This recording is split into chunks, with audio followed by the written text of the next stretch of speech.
ഒരു സ്ഥാപനത്തിലെ മാനേജർ ആ സ്ഥാപനം വളരെ സൂക്ഷ്മമായി ശ്രദ്ധിക്കുകയും വളരെ കൃത്യമായി മാനേജ് ചെയ്യുകയും ചെയ്താലേ ആ സ്ഥാപനം വളരെ വിജയകരമായി മുന്നോട്ട് പോവുകയുള്ളൂ.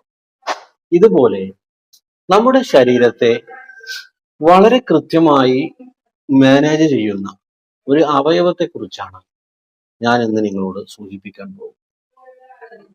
നമ്മുടെ ശരീരത്തിന്റെ പ്രഷർ ആവട്ടെ, ഷുഗർ ആവട്ടെ, ഇത്തരത്തിലുള്ള എല്ലാ കാര്യങ്ങളും കൺട്രോൾ ചെയ്ത് നിലനിർത്തുന്ന നമ്മുടെ വൃക്ക എന്ന് പറയുന്ന അവയവം, കിഡ്നി എന്ന് പറയും, ഇതിനെ കുറിച്ചാണ് ഇന്ന് പ്രതിപാദിക്കുന്നത്. നാം ദിനേനെ കഴിക്കുന്ന ഭക്ഷണങ്ങൾ അതിനെ കൃത്യമായി മാനേജ് ചെയ്ത് അതിനെ ശുദ്ധീകരിച്ചു ശരീരത്തിന്റെ വിവിധ ഭാഗങ്ങളിലേക്ക് കടത്തിവിടുന്ന ജോലി, അതാണ് വൃക്ക ചെയ്യുന്നത്.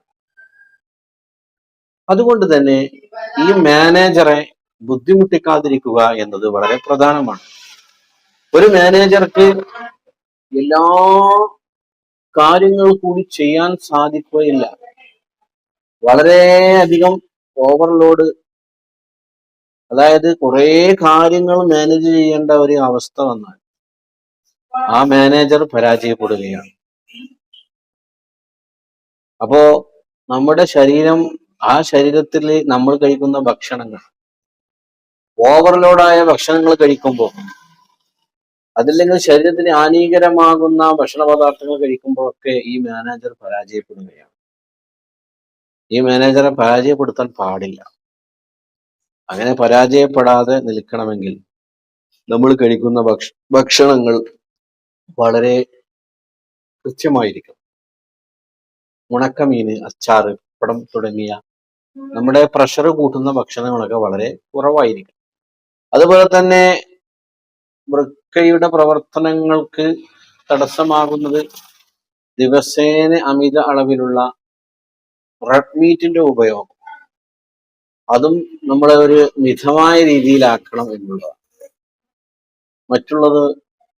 മറ്റുള്ളൊരു പ്രശ്നം എന്താണെന്ന് വെച്ചാൽ, ധാരാളം ഭക്ഷണങ്ങൾ ചിലപ്പോൾ കഴിക്കും, പക്ഷെ വെള്ളം കുടിക്കില്ല. ഈ ഒരു അവസ്ഥ നമ്മുടെ വൃക്ക വെള്ളത്തിനായിട്ട് കീണുകൊണ്ടിരിക്കും. അതായത് ഈ മാനേജർ ജോലി എടുത്തിട്ട് കുഴങ്ങി ഒരു തുള്ളി വെള്ളത്തിന് വേണ്ടിയിട്ട് ദാഹിച്ചിട്ട് ചോദിക്കുന്നത് പോലെയാണ്.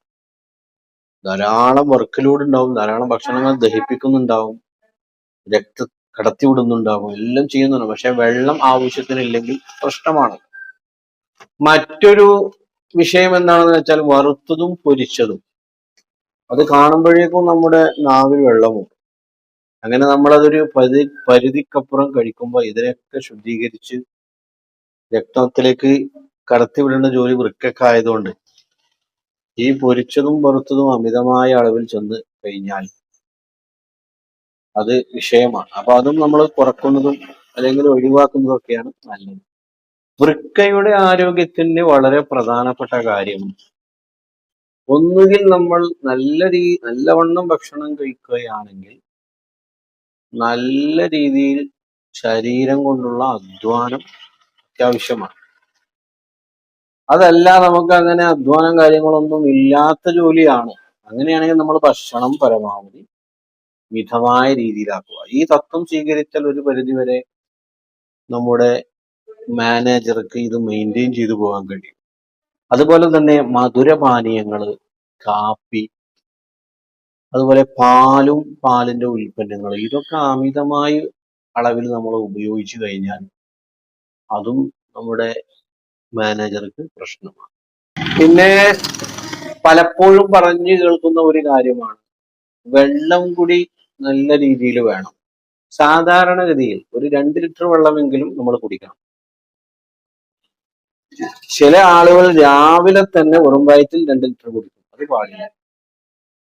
പലപ്പോഴായി ഘട്ടം ഘട്ടമായി 2-2.5 ലിറ്റർ വെള്ളം നമ്മൾ കുടിക്കണം.